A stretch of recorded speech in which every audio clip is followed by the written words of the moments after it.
마태복음 6장 1절입니다. 1절부터 18절까지 어떻게 보면 이 마태복음 5장부터 7장 이 산상보훈은 마태복음 15장 17절로 20절에 서기관보다 더 나은 의, 그것은 예수 그리스도께서 완성하신 의인데 그것을 어떻게 적용하느냐 하는 그런 내용들이라고 할 수가 있습니다. 오늘 본문 6장 1절로 18절은 그 당시 유대교에서 가장 그 종교적인 삶으로 그 가장 경건한 사람들이 실천하는 것들 세 가지를 들어서 이제 설명을 합니다. 그래서 오늘 본문은 네 개의 문단으로 되어 있죠. 첫 번째는 1절입니다. 1절은 전체 대원칙이에요. 그리고 2절서부터 4절은 구제에 대해서, 5절로 15절은 기도에 대해서, 그 다음에 16절로 18절은 금식에 대해서. 그러니까 구제, 기도, 금식 이 세 가지는 경건한 종교인들의 중요한 실천 사항들인데 이걸 들어서 무엇인가를 설명하는데 그 무엇이 무엇이냐 하면 바로 1절을 말하는 거죠. 이 세 가지 구제, 기도, 금식은 오늘 우리들에게도 중요한 신앙인들의 중요한 삶의 문제인데 이거를 할 때 어떻게 해야 되느냐 하는 것을 1절이 이야기를 하고 있어요. 사람에게 보이려고 그들 앞에 너희 의를 행하지 않도록 주의하라. 여기서 우리가 주목해야 할 그 두 가지입니다. 하나는 사람에게 보이려고이고 또 하나는 너희의라는 말입니다. 이 너희의라는 이 말은 바로 5장에서 말했던 5장 17절로 20절에서 말했던 너희의가 서기관과 바리새인보다 더 나아야 된다라고 한 그거하고 관계가 있죠. 이제 20세기 후반 그리고 21세기에 들어와서 많은 사람들이 이 의의 문제에 있어서 바울에 대해서 다시 생각해야 된다. 이 의가 율법적인 의가 아니다라고 하는 그런 논리를 펴고 그것이 한국 교회를 강타해서 많은 젊은 목회자들이나 젊은 크리스천들이 거기에 동조를 했습니다. 지금도 뭐 그러고 있고, 그래서 전통적으로 개신교가 종교개혁 이후에 그 가르쳐 왔던 이신칭의 믿음으로 말미암는 의를 부정하는 사람들이 많이 생겼어요. 가톨릭하고 비슷한 이야기를 하고 죽어봐야 안다는 식으로 말을 하고 유보된 칭의를 말을 하고 유명한 신학자들이 그런 주장을 하게 되고 책을 막 써내고 그래서 시중에 많은 책들이 그런 걸 주장하고 근데 이거를 평신도들은 분별할 능력이 안 돼요. 왜냐하면 굉장히 뭐 비슷해 보이고 은혜스럽고 또 타당해 보이고 막 그러거든요. 그러나 오늘 본문 말씀을 보면 그 초대교회의 유대인들의 그 바리새인들의 의라는 것이 뭔가 하는 것을 엿보게 해요. 한마디로 말하면 율법적 의인 거죠. 율법을 잘 지키는데 그 율법을 지키는데 사람에게 보이려고 하는, 그래서 그런 의를 추구하는 것에 대해서 예수님이 지금 지적을 하시는 겁니다. 율법으로 말미암는 의, 그것을 통하여서 구원을 얻고자 하고 구원을 보장받으려고 하는 그런 것들, 그 핵심은 사람에게 보이려고에 있다. 그래서 이 사람에게 보이려고 이거는 이제 2절에 보면은 외식하는 자하고 연관이 되는 거죠. 외식한다라고 하는 2절의 말씀, 히포크라테스라고 하는 이 말은 무대에서 가면을 쓰고 연극하는 배우들을 말하는 것입니다. 그러니까 그 탤런트들이나 배우들은 그게 실제 모습이 아니죠. 연기하는 거잖아요. 연기. 그래서 뭐 드라마에 푹 빠진 사람들이 길거리에서 그 탤런트 악역을 하는 탤런트를 만나면 막 욕을 하고 그러면 안 된다고 막 훈계하고, 그러니까 이게 현실과 연기를 구분을 못 하잖아요. 그렇게 한다고 그러더라고요. 근데 사실은 그거는 가면을 쓴 거예요. 외식하는 것이 바로 그런 거다. 사람들에게 보이려고, 사람들의 평가 앞에서, 그들 앞에서 의를 행하는, 그래서 사람의 평가가 중요한, 이게 이제 영적인 자기 과시나 영적인 허세, 허풍, 외식, 이런 것을 지금 지적을 하고 있어요. 이 1절이 제일 중요합니다. 오늘 말씀에서. 나머지는 1절을 적용하는 거예요. 기도, 구제, 금식에다가. 그럴 때 이렇게 말을 해요. 1절. 그러면 하늘에 계신 아버지께 상을 받지 못한다. 하나님의 칭찬이 없다. 그런 이야기죠. 그런 의미에서 우리는 외식하는 종교인, 이 외식하는 신앙, 외식하는 삶, 이것에 대해서 극도로 경계를 해야 할 필요가 있습니다. 외식에 빠질 가능성이 제일 많은 사람이 누구겠어요? 목사, 교역자들이죠. 그 다음에 이제 일반 성도들보다 목사 빼고 그 다음에는 장로, 권사, 이런 분들이 외식에 빠질 가능성이 많아요. 그래서 이제 목회자들이나 장로들을 만나는 그런 그들만 모이는 노회라든지 아니면 어떤 모임이라든지 이런 데를 가면 불편할 때가 참 많아요. 목소리나 외모나 하는 태도가 굉장히 가식적이죠. 가식이라는 것이 느껴지죠. 근데 본인은 몰라요. 왜? 하도 찌들어서 거기에 몇십 년을. 그래서 저는 개인적으로, 이건 개인적인 겁니다. 개인적으로는 장로도 빨리 되는 거 별로 안 좋다. 제가 엊그저께도 어떤 분한테 그런 이야기를 했는데 40대 초반에 장로 된 사람들 나중에 60대 때 보면은 아주 능구렁이가 되잖아요. 외식이죠, 외식. 외식에 그냥 쩔어가지고 그것이 외식인지도 몰라. 목사도 마찬가지입니다. 그래서 이런 부분들을 극도로 경계해야 합니다. 왜? 예수님께서 직접 아버지께 상이 없다 이렇게 말을 하잖아요. 상만 없는 건가요? 사실 나중에 누가복음 보면은 바리새인들에게 예수님께서 바리새인에게 이야기를 할 때 그는 구원받지 못한 자라고 해요. 심지어 마태복음 뒤쪽에 가보면은 화 있을진저 이 독사의 새끼들이라고까지 해요. 그러니까 외식이라는 것이 얼마나 무서운가 하는 것을 그렇게 지적을 하시는 거죠. 그래서 이 외식에 대해서, 외식의 핵심은 사람에게 보이려는 의입니다. 사람에게 보이려고, 이게 핵심인데 그거를 이제 2절로 4절은 구제에다가 적용을 했어요. 구제에서 중요한 것은 뭐냐? 베푸는 자의 과시다는 거죠. 그래서 구제할 때 외식하는 자가 사람에게 영광을 받으려고 회당과 거리에서 하는 것 같이 너희 앞에 나팔을 불지 말라. 나팔을 분다 하는 것은 일종의 행사가 되는 거죠. 행사.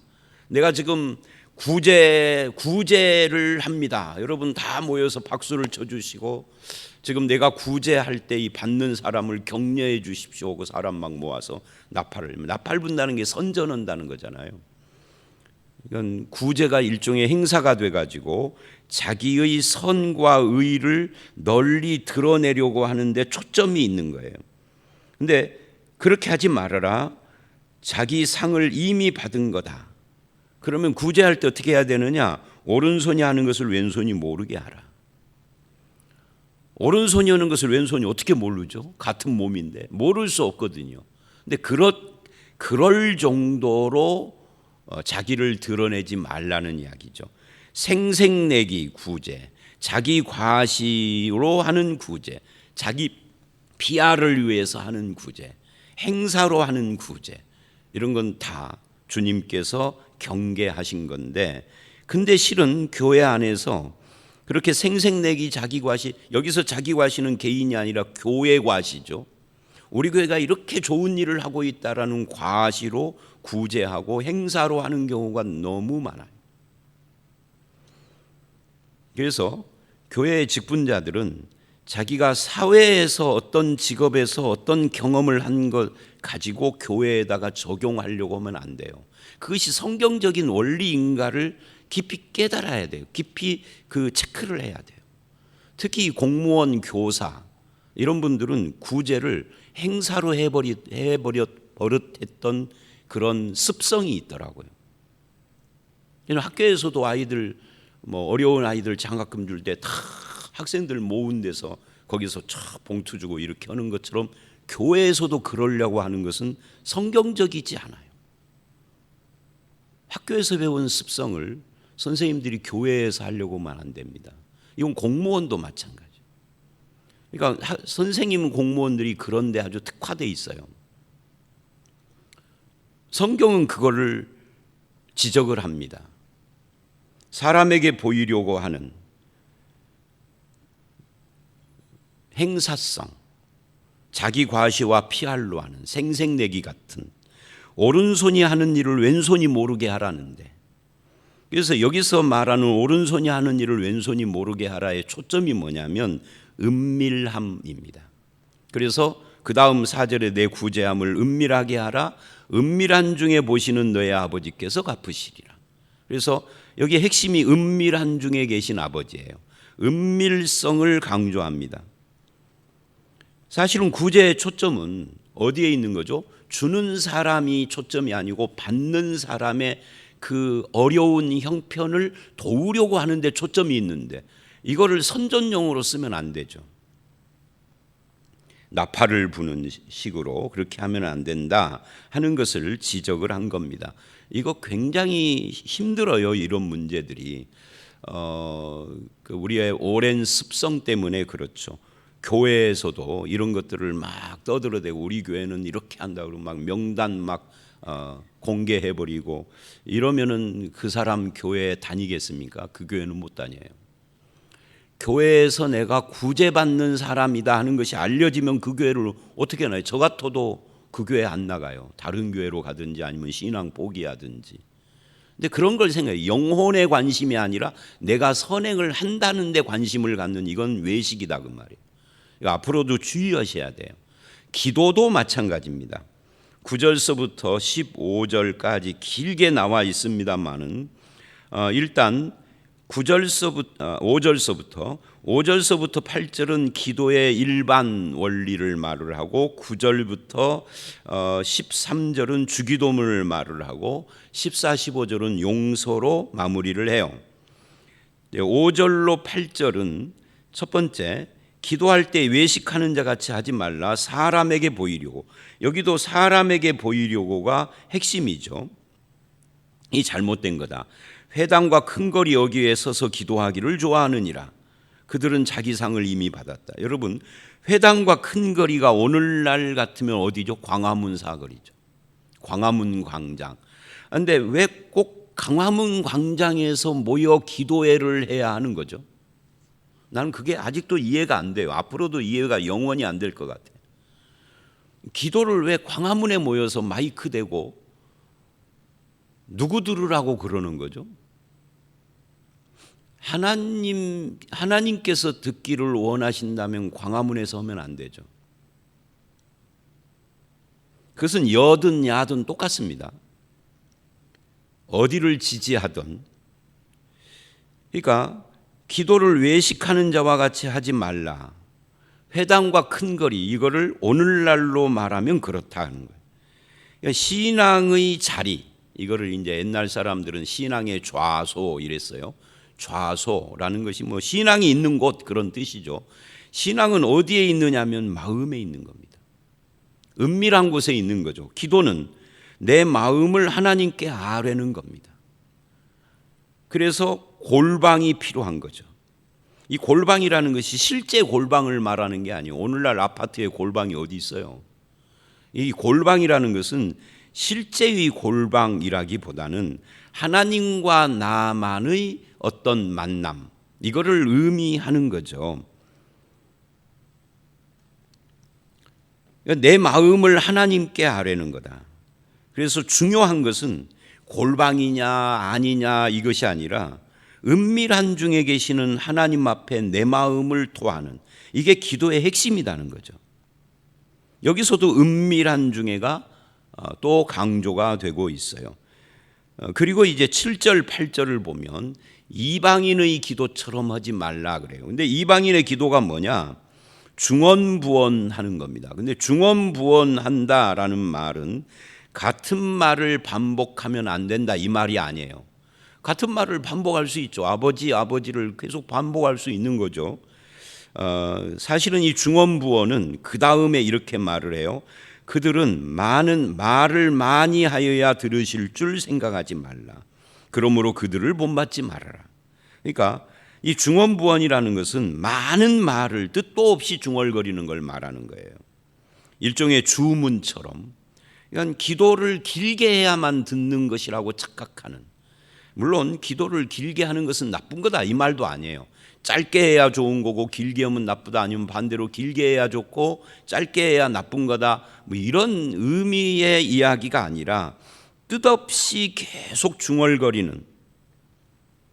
그래서 우리 기독교 안에서도 주기도문을 100번 외워라, 할렐루야를 1000번 해봐라, 이런 식의 그런 중언부언하는 거죠.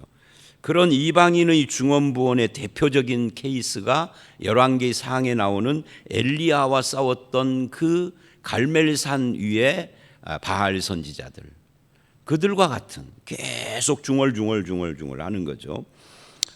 그러므로 그들을 본받지 말아라. 6절, 8절, 구하기 전에 너희에게 있어야 할 것을 하나님 아버지가 아신다.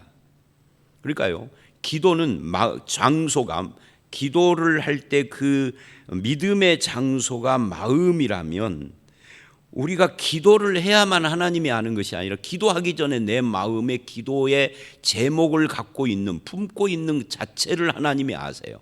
그래도 기도하기를 원하시지만, 다 아시니까 기도 안 해도 된다 이런 이야기는 아니지만, 이미 알고 계시는 하나님 앞에는 큰 소리로 떠들 것도 없고 큰 거리 광장에서 할 필요도 없고, 하나님과 나만의 만남, 그게 중요하다 하는 거예요. 여럿이 모여서 막 통성으로 해야 할 필요도 꼭 있는 건 아니에요. 그 통성 기도가 필요할 때가 있지만 기도의 본질은 나와 하나님 이거거든요. 그래서 이방인의 중언부언하는 말을 이야기를 하고, 그러면 어떻게 기도해야 할까요? 하고 기도의 내용을 이제 누가복음에서는 제자들이 물어보는 형식인데, 마태복음은 그냥 예수님께서 이렇게 기도하라고 가르치는 형식이죠. 그 내용은 같아요. 주기도문입니다. 여러분, 주기도문이라는 것은 외우라고 주신 것이 아니에요. 그래서 우리 교회에서는 제가 그렇게 자주 말했었죠. 요즘은 그런 말 않지만, 주기도문을 할 때 하늘에 계신 우리 아버지 이렇게 하지 말아라. 그건 외우는 것이지 기도가 아니지 않는가. 주기도문은 외우는 게 아니에요. 기도예요. 또박또박 생각하면서 해야 되겠죠. 그래서 이렇게 해야 되죠. 하늘에 계신 우리 아버지여, 이름이 거룩히 여김을 받으시오며 나라가 임하시오. 이렇게 기도를 해야지, 하늘에 계신 우리 아버지 이름을 이렇게 그냥 남들 하는 속도보다 배는 빠르게 해서 쫙 끝내버리는. 가끔 보면은 우리 교회에 온 지 얼마 안 된 분들이 그렇게 주기도문을 하시는 분들이 있어요. 앞에서 주기도문 하다 보면 귀에 들리죠. 주기도문을 외우지 마시고, 물론 초신자 때는 주기도문을 외웁니다. 눈 감고 해야 되니까. 그런데 이제 다 외운 뒤에 실제 주기도문을 할 때는 또박또박 기도하듯이 해야 합니다. 여기에 주기도문은 우리가 기도해야 할 주제들이죠. 어떤 내용들을 할 것인가. 9절, 첫 번째, 하나님은 누구신가에 대한 기도죠. 하나님은 하늘에 계시는 분이다. 우리들의 아버지 하나님이다. 우리의 아버지다. 이 세 가지입니다. 하늘에 계신다 하는 말은 초월을 말하는 겁니다. 우리의 삶을 초월해 계신다. 우리의 하나님이다. 나의 하나님이기도 하지만 우리들의 하나님입니다. 그 다음에 아버지 하나님이시다. 그냥 어떤 신이 아닌 거죠. 그리고 하나님의 거룩에 대한 이야기를 합니다. 거룩히 여김을 받으시오며. 이 거룩이라는 것은 분리예요. 구별. 우리와 구별돼 있다. 하늘에 계시고 거룩하다라는 말은 같은 이야기예요. 그런 의미에서 인간과 구별되셔서 인간 세계에 영향을 안 받는, 그렇기 때문에 우리를 도우실 수 있죠. 아버지로서. 그 다음 이렇게 말을 합니다. 10절, 하나님 나라와 뜻을 이야기를 합니다. 근데 하나님 나라와 뜻은 거의 같은 의미예요. 하나님 나라라는 것은 하나님의 통치입니다. 통치자의 뜻이 하나님의 나라인 거죠. 그래서 하나님, 통치자이신 하나님의 뜻이 하늘에서는 100% 이루어지는데 그것이 땅에서도 그렇게 이루어지기를 기도하라 하는 그런 내용이 10절입니다. 그리고 이제 11절은 우리에 대한 이야기입니다. 양식 이야기죠. 우리에게 일용할 양식을 주옵시고, 우리가 매일매일 하나님이 주시는 일용할 양식으로 살아간다 하는 거예요. 여기서 우리에 대한 기도는 축복 기도가 아니라 양식이죠. 그 다음에 나의 죄에 대한 이야기를 합니다. 12절, 우리가 우리에게 죄 지은 자를 사하여 준 것 같이 우리 죄를 사하여 주시옵고, 그러니까 나의 죄와 이웃의 죄에 대한 이야기를 지금 같이 이야기를 하고 있어요. 이것은 내가 누군가를 용서하는 것이 조건이나 공로가 되어서 나도 사죄를 받는다 하는 그런 이야기가 아닙니다. 그러니까 이런 이야기예요. 여기서 죄 지은 자라는 오테일레테스라는 단어는 빚진 자라는 말이에요. 우리에게 빚진 자를 탕감해 주듯이 하나님도 내 죄를 탕감해 달라, 그런 뜻입니다.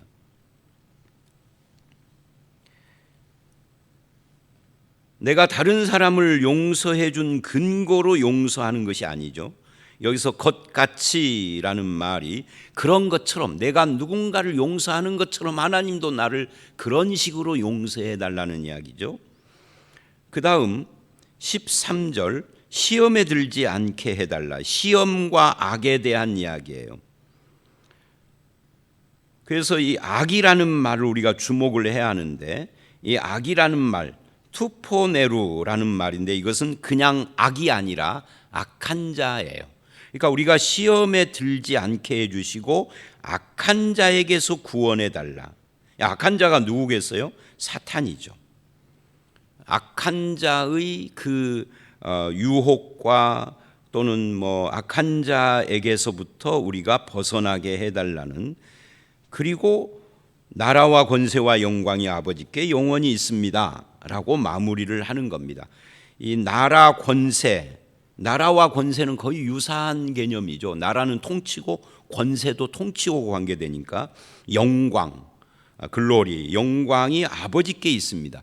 그러니까 세상의 영광이 아닌 아버지의 영광, 세상 통치가 아닌 세상 나라가 아닌 아버지의 나라의 통치와 영광을 구하는, 영원한 영광, 영원한 통치를 구하는 그런 기도라고 할 수가 있는 겁니다.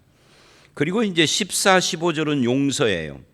앞에 용서가 나오는데 여기 용서를 또 이야기를 하죠. 용서는 이게 하나님과의 관계인데 그것이 인간관계를 회복시켜 주는 거죠. 그래서 너희가 사람의 잘못을 용서하면 하나님도 너희 잘못을 용서하는데, 너희가 사람의 잘못을 용서 안 하면 아버지도 너희 잘못을 용서하지 않는다. 이 말씀은 그 1만 달란트 빚진 자 이야기하고 같은 거죠. 하나님께로부터 만 달란트는 거의 우리가 갚을 수 없는 한 나라의 국가재정만큼 되는 그런 돈인데, 그것을 탕감받은 것이 바로 구원이에요. 우리가 그렇게 구원받고 하나님께 용서를 받았는데 나에게 100데나리온, 이건 3개월 월급입니다. 이거는 열심히 한 1년 모으면 가능한 거죠, 갚을 수 있는. 그런데 용서를 못 해줘. 그런 비유를 예수님이 하신 것과 이 말씀이 같은 이야기입니다. 용서를 조건으로 용서하신다는 뜻이라기보다는 하나님의 용서가 그렇게 중요하다라면 나도 남을 용서해 주는 것을 생각해야 한다, 그런 삶을 살아야 한다는 그런 말씀이죠. 그리고 금식 이야기를 합니다. 금식은 인간 생존에 있어서 필수 요소인 음식을 중단하는 거예요. 그것은 나의 죽음에 대한 이야기고 나는 힘이 없다, 무능력하다라는 고백입니다. 그러니까 내가 금식을 한다라는 것은 나에게 힘이 없다는데, 그런데 사람들은 그 금식을 능력으로 써요. 금식의 능력이래요. 이 금식과 능력이라는 말은 어울리지 않는 단어예요. 밥을 안 먹는 것이 어떻게 능력이 되겠어요? 사실은 나는 힘이 없습니다, 무능력합니다, 나는 죽은 자와 같습니다 라는 건데, 그래서 전적으로 하나님께만 의지한다, 이게 금식이에요. 그런데 그것이 자기의 과시가 되고 자랑이 되고 능력이 되어서 사람에게 보이려고 하는, 그래서 40일 금식을 3회 한 목사 이런 걸 포스터에다 달고 집회를 하고, 사실은 그건 숨겨야 하는 건데, 그게 외식 종교의 특징이다 그 말이에요. 그래서 한국 교회도 그런 외식에 깊이 빠져 있어요. 금식이 훈장이 되고 자랑이 되고 능력이 되는 것은 전부 다 잘못된 것이다. 그래서 오히려 금식을 할 때는 머리에 기름 바르고 얼굴을 씻고, 이게 말하자면 얼굴을 좀 정갈하게 내가 금식하는 거 태가 안 나도록 하고, 오직 은밀한 중에 계신 아버지 앞에서 금식하는 겁니다. 하나님의 도우심이 아니면 나는 죽은 자 같아요. 하나님이 돕지 않으면 나는 아무 힘이 없어요. 나를 좀 도와주십시오. 이런 의미에서 금식을 하는 거예요. 그래서 금식은 아무 때나 하는 것이 아니고, 특별히 우리가 이제 부활절을 앞두고 고난 주간에 금식한다 그래서 금식을 하나의 프로그램화하는 경우가 있는데, 사실은 그것도 옳은 것은 아닙니다. 금식은 프로그램이 아니에요. 정말 하나님 아니면 안 되겠다는 절박한 마음으로 하는 거죠. 그래서 이 세 가지 구제, 기도, 금식, 종교의 가장 중요한 행위들인데, 이거를 다 어떻게 하라고요? 사람에게 보이려고 하지 말고 은밀한 중에 계시는 하나님 앞에서 해야 한다. 이게 오늘 말씀의 핵심입니다. 저와 여러분의 신앙이 은밀한 중에 하나님 앞에서 하나님과의 관계 속에서 행해지는 그런 신앙생활이 되시기를 바라고, 하나님께서 상 주시고 하나님께서 갚으시고 하나님께서 기뻐하시는 것으로 만족하는 그런 신앙생활을 하시기를 주의 이름으로 축원합니다. 함께 기도하겠습니다. 하나님 아버지, 그렇습니다. 사람에게 보이려고 의를 행하는 것은 하나님이 기뻐하시지 않는 거라 했는데, 우리는 구제를 하든 기도를 하든 금식을 하든 늘 사람들이 나를 어떻게 생각하느냐에 우리의 마음에 초점이 가 있는 잘못된 우리의 태도들을 이 말씀을 통하여서 배우게 됩니다. 주님, 외식하는 모습들을 나에게서 철저히 뿌리를 뽑아주시고, 순수하게 은밀한 중에 보시는 하늘 아버지 앞에서 구제, 기도, 금식, 이런 종교 생활을 할 수 있도록 우리를 붙잡아 주시옵소서. 이 세 가지 이외에도 모든 신앙생활이 은밀한 중에 계시는 하늘 아버지 앞에 하는 그런 신앙이 되기를 간절히 바라옵고, 하나님께서 주시는 만족, 하나님께서 주시는 상, 하나님이 기뻐하심으로 우리가 만족하고 감사하는 그런 성도로 살기를 간절히 바라올 때 예수님 이름으로 기도드렸사옵나이다. 아멘.